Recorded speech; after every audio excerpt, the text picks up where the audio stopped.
Good evening. It's Tuesday, March 10th. Thanks for joining us tonight. I'm Maya Trabulsi. The U.S. now has more than 800 confirmed cases of COVID-19 and 29 deaths. And now San Diego County has confirmed its first local case. That's one of the headlines tonight. We're also waiting for cruise ship passengers to arrive at Miramar for quarantine. Now, earlier today, county supervisors were briefed by health officials, and big changes are expected on local college campuses. KPBS reporter Matt Hoffman is live at Miramar tonight and begins our coverage. Matt. Maya, we actually just got some breaking news regarding those passengers from that cruise ship that are set to arrive here at MCAS Miramar. We actually just found out that there's going to be one plane arriving here on the base later tonight. We don't know exactly when. Then a second plane with a large number of people will be arriving tomorrow. So one plane tonight, small group of people here to be quarantined. Tomorrow, a much larger plane. Now remember, from that cruise ship, that Princess cruise ship, 21 people did test positive for the virus on board. There was a contamination on board. It docked in Oakland yesterday. Now, people are being offloaded there. While they're being offloaded, they're being tested for the virus. So everyone initially coming to Miramar will not be sick. Now, this all happening as just yesterday evening, county health officials confirmed the first local case of coronavirus. It involves a woman in her 50s who traveled overseas. We do not have any evidence, nor do we believe that this is a community-acquired case where individuals potentially develop symptoms and raise suspicion without there being any travel history, without there being any high risk or known exposures. So I think our community would do well to know that we've got this. This is completely expected. And now some people might be saying, hey, didn't we just have 2 cases of coronavirus here before? Yeah, we did, but that was 2 people from MCAS Miramar who were evacuated from Wuhan, China last month. This is actually the first San Diego County resident who has gotten the virus. We know that woman is said to be doing well and is at a local hospital right now. And while an investigation is underway to see who she may have come in contact with, officials say the risk to the general public is still very low. Now, in terms of those people who will be quarantined at Miramar, we know obviously that breaking news, 2 flights, one coming in later tonight, another tomorrow, with maybe up to like 400 or so people on board. Now, something else that's different about this quarantine than the last one is every single person that's going to be here on base is a California resident. And county health officials have told us there is a small number of San Diegans also who are on board that ship. So I'm sure that they are definitely looking forward to coming back home here to San Diego. We'll continue to bring you updates in terms of when those planes arrive. But right now, here live in Miramar, Matt Hoffman, KPBS News. Thanks so much, Matt. And now more breaking news dealing with the coronavirus. The San Diego Unified School Board is meeting right now to decide whether to declare an emergency situation, allowing the superintendent greater flexibility in dealing with the virus response. This action comes after major changes are announced at local universities. KPBS's Joe Hong reports. Classes at UC San Diego will go fully online starting next quarter to prevent the spread of the coronavirus. But this has left some students with unanswered questions. Kristen Jackson is a second-year student at UC San Diego studying linguistics. I'm pretty sure we're all anxious to see what exactly it'll be like, but I'm sure it's still being decided, so. Jean Hong is a fourth-year cognitive science major. She said she was surprised to hear how she'd be spending her last quarter in college. When I first saw that email, my first thought was what's gonna happen to my ballet class? I was really looking forward to it. But Hong says she's glad her school is taking the precaution.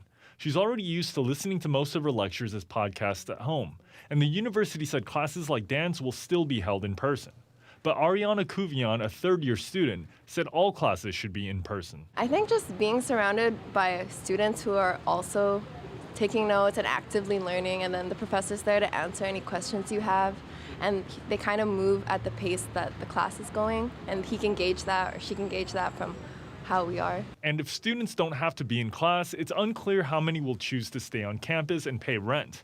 Also, the university has not said whether it will charge full tuition for online classes. It's definitely interesting paying full tuition for basically an online college experience, but it's happening at so many colleges across the country. It seems like we're all kind of missing out on our college experience. I just don't know how much they can really change about that. While students have a lot of questions, the university has released little details about the plan to go online.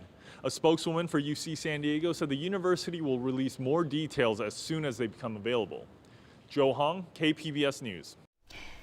And San Diego State University just announced that starting on April 6th, most classes will be moved online. And even for those not directly affected by COVID-19, it's starting to have an effect on everyday life. There's a lot of uncertainty for sporting events, for concerts, and other big public gatherings. More now from Camila Bernal. Senior citizens, yes. Think twice before getting on a plane. As the novel coronavirus outbreak continues to spread, U.S. officials across the country saying some people may need to start taking greater precautions to avoid the virus. I would encourage any individual who is elderly or is medically fragile to think long and hard about going into any large gathering that would involve close quarters and potential spread. And the impacts of the outbreak are already being felt. The South by Southwest conference scheduled to begin on March 13th in Austin, Texas has been called off. Professional sports leagues like the NHL, MLB, and the NBA are limiting access to locker rooms. A number of universities are either canceling classes or moving to an online format. Harvard students have been asked to move out of their dorms by Sunday.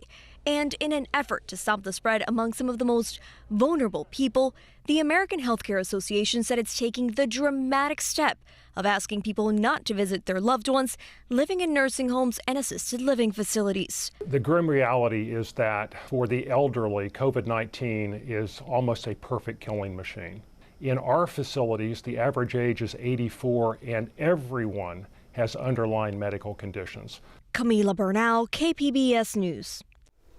There are many angles to this story, and we have it all laid out for you at kpbs.org. You click on the Tracking COVID-19 link on our homepage, and you'll be taken to a page with the latest numbers and all of our recent reports. You can find that right now at kpbs.org. And we'll have more on the coronavirus a little bit later. There's another big story in San Diego tonight. The rain. This is what it looked like earlier in the College area. More rain is expected later this week, but here's what we can expect in the short term. The National Weather Service says rain will continue tonight with a chance of thunderstorms in some areas. Tomorrow will be mostly dry with a chance of light showers. More rain is expected Thursday and Friday. We'll have a closer look at the forecast and today's rain totals later in the newscast rather. The rain moving through the San Diego region is being carried on an atmospheric river. KPBS environment reporter Eric Anderson says local researchers are taking advantage of the weather system to learn more about it. And I'm just going to tie it on there really tight so it doesn't fall off. Allison Michaelis is attaching a small instrument cluster to a latex weather balloon. She and Chad Hecht have been at the end of Scripps Pier since midday Monday, doing this every 3 hours. 3, 2, 1. With that simple release, a latex weather balloon begins its journey upward. Just a minute or so after the helium-filled balloon began climbing, it was already sending data back. Data about the atmospheric river bringing rain to San Diego.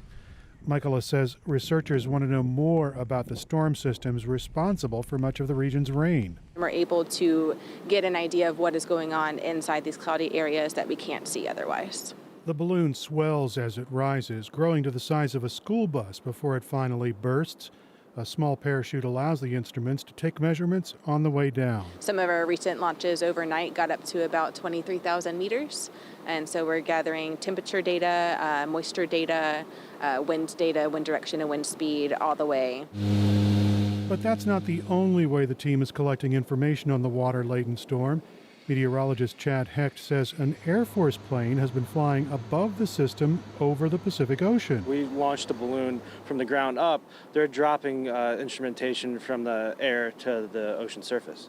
And they're doing that every, say, 100 nautical miles or so, about 25 times in a single flight, for each flight lasting about 8 hours. And what this research will do, it will allow scientists to better understand these storm systems so that they can predict when they'll happen. They'll be able to say how intense they are, and they'll be able to gauge the impact on land. Eric Anderson, KPBS News. Anytime a storm hits San Diego, it's a cause for alarm down in Imperial Beach. For decades, cross-border sewage flows have contaminated the water off our coast and along the Tijuana River Valley. The rain contributes, but this is a daily problem. Coming up, we'll have an in-depth look at how a solution might finally be in reach. A new report card from the group Climate Action now finds that San Diego is falling behind on its clean energy goals, especially when it comes to transportation. KPBS reporter Max Rivlin-Nadler tells us why. The group has been issuing report cards for cities in San Diego County for the past 4 years, since the city of San Diego adopted a plan to reach 100% renewable energy by 2035. This year's report finds the city is still making good progress on hitting its clean energy use goals, awarding it a silver medal. But it is falling behind on transportation, which makes up over half of the city's emissions. The report found that other cities in the county had also failed to prioritize alternatives to driving, like expanding bus service and adding bike lanes. Community groups joined Climate Action Now at a press conference this morning in Encanto, one of the communities that the report says could be better served by mass transit. We remain stuck with a car-centric region and have not sufficiently committed to building affordable homes near jobs and transit. As a result, we are driving more miles and our carbon emissions are rising. The groups called on the County of San Diego to reduce transportation emissions by cutting down on sprawl. The report also called the county's climate action plan fatally flawed. One way they said it can improve its score: encouraging young people to leave their cars and use transit instead, by expanding service and making it free for commuters under 24. If we invest in transit, then we're allowing a choice for people to get out of their cars. Right now, it's not even safe to even bike in San Diego, to even walk in San Diego in certain communities. The report also praised cities in the county that have agreed to implement community choice aggregation plans, which aim to source 100% clean energy by 2035. The city of San Diego plans on launching its own plan next year. Max Rivlin-Nadler, KPBS News. I'm Judy Woodruff. Tonight on the NewsHour, voters in 6 states head to the polls as Joe Biden and Bernie Sanders battle for the Democratic nomination. Coming up at 7 after Evening Edition on KPBS. We've reported a lot on the 2020 census, and now the official rollout is underway. This is the first time the census is encouraging people to respond online. A new website launched just yesterday. People are being asked to wait for a census packet to arrive in the mail to get their census ID. Those will be sent out later this week. However, officials say you can still fill out the online form without it. Workers will begin door-to-door surveys in May for those who have not yet responded by mail, phone, or online. The San Diego City Council paved the way today for a high-density affordable housing project in Claremont. KPBS Metro reporter Andrew Bowen says neighbors were divided on the project. The 4-acre property on Mount Etna Drive, near the intersection of Genesee and Balboa Avenues, used to be a county crime lab, but it's been vacant for nearly 2 years. Council members voted unanimously to rezone the property to allow for just over 400 new apartments for low-income households. Some would be reserved for families, others for seniors and people with disabilities. Some residents oppose the project, fearing increased traffic and taller buildings. Council President Georgette Gomez said she understood the community was divided. But want to remind our council that we do have a housing crisis in our city. And whether it being seniors or family homes, we need more homes, period. Councilwoman Barbara Bree, who's running for mayor, cast the only no vote, saying she was sympathetic to concerns the new homes would not be supported by new infrastructure. County officials have already selected an affordable housing developer to build on the site. They hope to break ground in the spring of 2021. Andrew Bowen, KPBS News. Keep your umbrella handy tonight and for the next few days. More rain is expected for San Diego. Marvin Gomez has our forecast. Our water vapor image here does indicate in those light colors you see on the screen, those whites and also those light greens, some of those locations where we have seen the highest amount of moisture in the atmosphere, and that's very reflective of what we've seen in our radar image in the last couple of hours. Some of those showers, some of that light rain pressing across the I-5 corridor and also into the highest terrain. As we head into your Wednesday, we are still going to be dealing with some wet weather for tomorrow morning. Generally speaking, we're we're going to get between 1 to 3 inches of rain. The higher terrain, of course, runs into the risk for some mudslides, and there could be some flash flooding in a couple of spots as well. Again, zooming in here across San Diego County, some of the rain that we had earlier today. Heading into tonight, we're still dealing with those wet conditions. Temperatures coming down to 56 for Escondido, Mount Laguna 41 degrees for your low. Your futurecast, notice how again the wet weather continues across our area. Quiet for the most part tomorrow afternoon with clouds,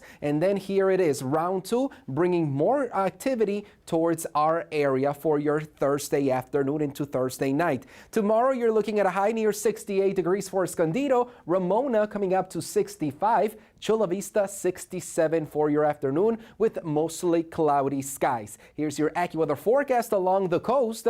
The wet weather continues at least for the next 3 days. Temperatures are in the mid to upper 60s. Same setup across inland areas with perhaps a better chance of getting some sunshine for your Thursday morning before we get some of those spotty showers. Across the higher terrain, the mountains dealing with wet weather on your Wednesday, Thursday, and Friday. Seems like the weekend seems more promising for better weather, but overall, even the deserts are going to get some showers tonight, tomorrow, and also for parts of your Thursday. San Diego's border region is being pummeled every day by massive cross-border flows of sewage-tainted water. KPBS environment reporter Eric Anderson says there is some irony that this daily public health disaster is happening at the same time a possible solution is near. You've got raw sewage for about 3 to 5 miles.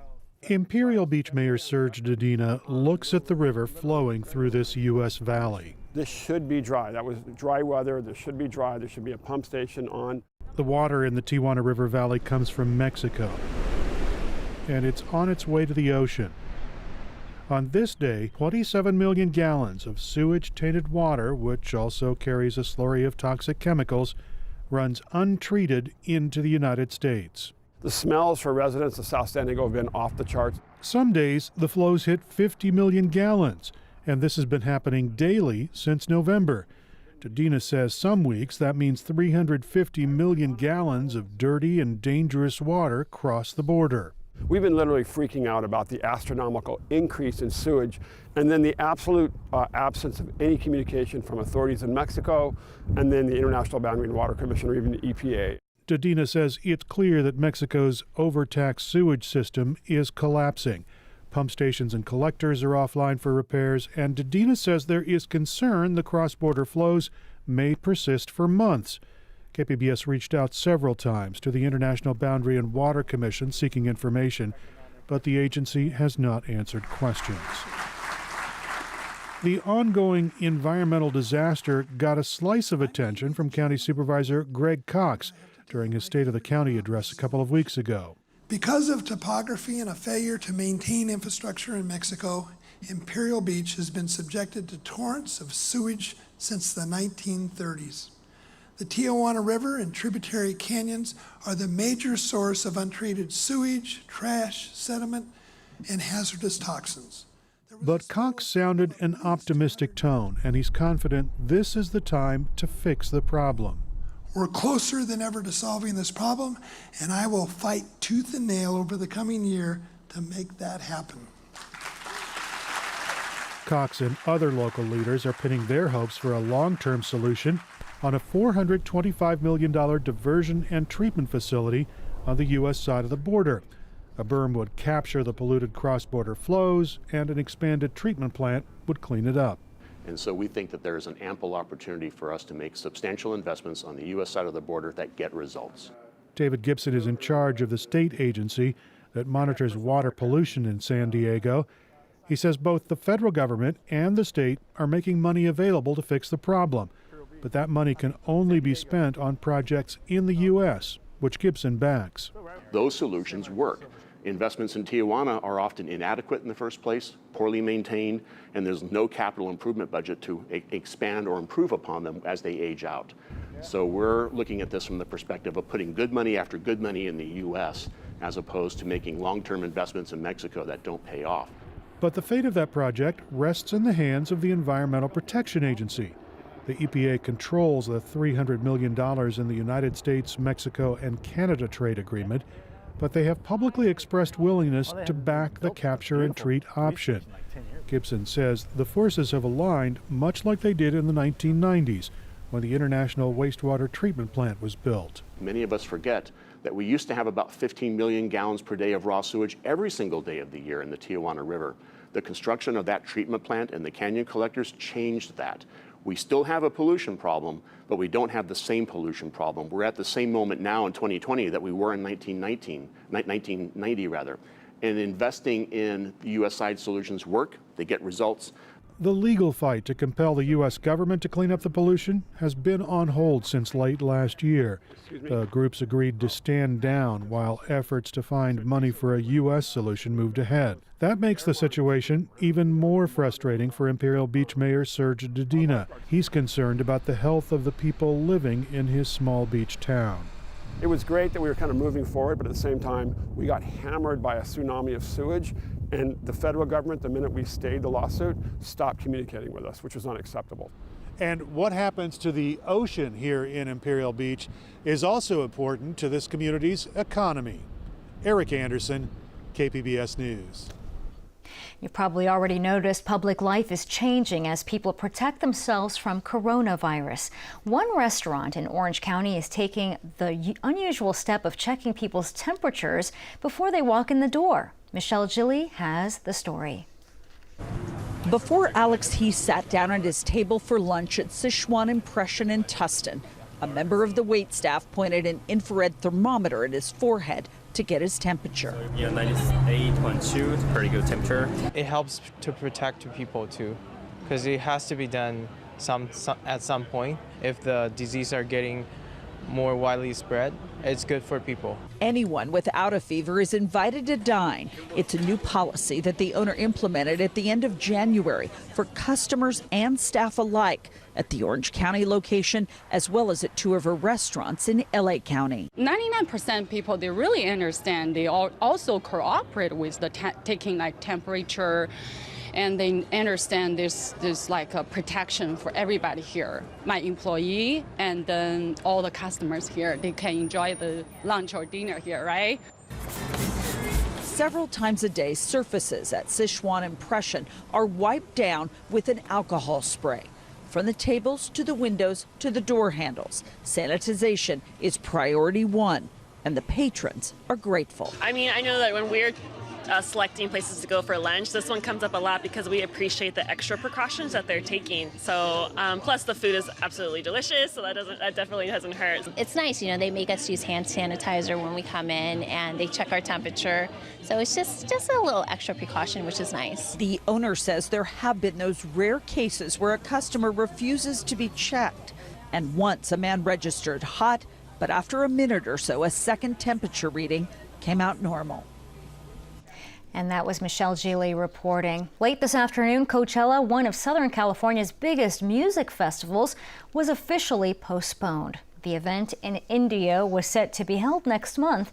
Coachella's sister festival, Stagecoach, will also be postponed to October. The parent company says tickets purchased for April will be honored. Both events bring in around $1.4 billion in profits each year, with 250,000 people attending. Most of those who have died from COVID-19 in the U.S. are those age 70 or older. But some older Americans don't believe the risk should change their daily routines. Martin Savage talked with seniors in a retirement community in Florida. Primed for a pandemic, Florida state officials are worried about the coronavirus and the state's high number of elderly. Avoid things like cruise ships, long plane flights, large crowds. The CDC recommends people over the age of 60 practice social distancing, limiting close contact with others, avoiding crowds, and in some cases even staying home. In Central Florida, there are few signs seniors are listening. At this softball game at the Villages outside Orlando, most of the players are in their 60s, 70s, even 80s. The only thing they say they've been told to cut back on is their post-game high fives. Well, they're telling us not to bump fists or hit forearms. We should just walk by each other and say, great game, good game. You're not concerned for yourself? Not at all, not at all. Wash your hands. Somebody, cover your mouth when you cough. 72-year-old Rick Sanford isn't keen on any suggestion he change his lifestyle. Well, I'll be frank and say I think that's bogus, and I think it's something that each individual has to decide upon their own. Others we talk to here are concerned, like Pat and Mick McEvely. He just turned 80. This just seems to be something that they can't wrap their arms around, so that worries me some. So, we're going to restrict our travel and just stay in our local cocoon here. A number of those we spoke to have canceled or are considering canceling cruises and trips overseas. But many still attend large local public gatherings with other seniors that are an almost daily part of life in Florida's retirement communities. Exactly the sort of close contact situations experts say where the virus could spread rapidly. Back at the ballpark, Donna Callahan is skeptical. I think it's overdone. Absolutely. I think the media is, I know they have to cover it, but it doesn't seem like it's any worse than the flu or anything else if you're relatively healthy. President Trump has voiced similar comments, leading experts to fault him for downplaying the risk. Deaths, I don't want any deaths, right? But over the last long period of time, when people have the flu, you have an average of 36,000 people dying. I never heard those numbers. I would have been shocked. Many of Florida's senior residents voted for Trump, and even though they are in the age group most at risk for the coronavirus, many believe it. He doesn't seem to be, I don't think he's going one way or the other. It doesn't seem like he's being too overly fearful. And that was Martin Savage reporting. The Department of Health and Human Services is telling older adults to think carefully about taking part in large gatherings. You can find tonight's stories on our website, kpbs.org/evening edition. Thanks for joining us tonight. Have a great evening.